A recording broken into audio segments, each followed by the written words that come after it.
As you know, we ask three questions and we try and keep it short. So you've got 12 principles in your book. We don't have time to cover all of that, but would you like to share with our audience a couple examples, two or three examples, so they'll know what to see or expect in your book? Sure. The book is created out of three different sections. The first one and the second one all go into these shifts or principles that I talk about. Six of them are mindset shifts, and six of them are behavior shifts. And then the last section of the book, I call the psychology of progress, is really using behavior science, psychology, and neuroscience to implement them into your life. So, out of the 12 principles, a few that might resonate with people. One would be the mosquito auditor. I like to use metaphors so that people would remember these concepts. And this has been a fan favorite. I happen to be listening to a radio program where the announcer asked, "What is the most dangerous animal on the planet?" And like all the listeners who were calling in, we all got it wrong. We were all thinking sharks or lions, spiders, this, that. It turns out that it's the mosquito. And even today, as we're recording this, on the front page of the Wall Street Journal was another mosquito-borne illness that is starting to go global. Yes. So the reason why I ended up doubling down on this is mosquitoes by themselves feel so benign. I mean, oftentimes we'll hear their buzzing, but we don't really take them seriously in much of the Western world because we get bitten, we have some itching.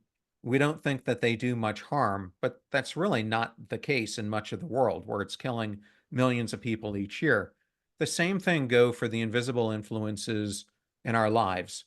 And I lay out in the book three different types of mosquitoes. They're more than this, but I thought this was three clear examples: the bloodsucker, the invisible suffocator, and the pain in the ass. So that is one chapter, and I write it in a way for your personal life, and I also go through examples for your career as well.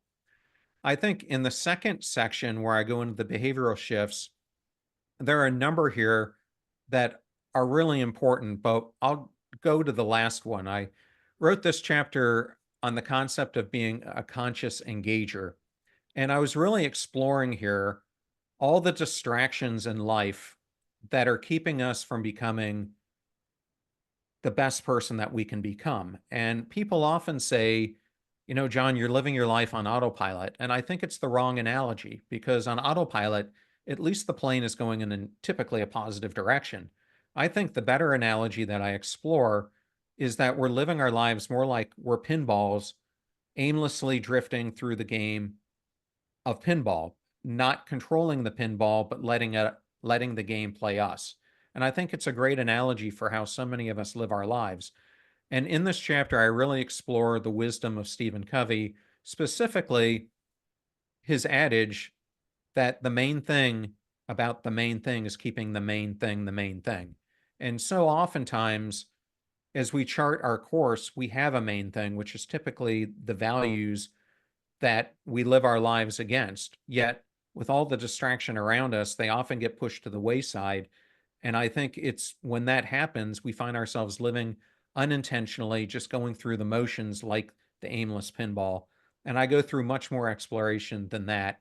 But those are just two quick examples of the 12 principles.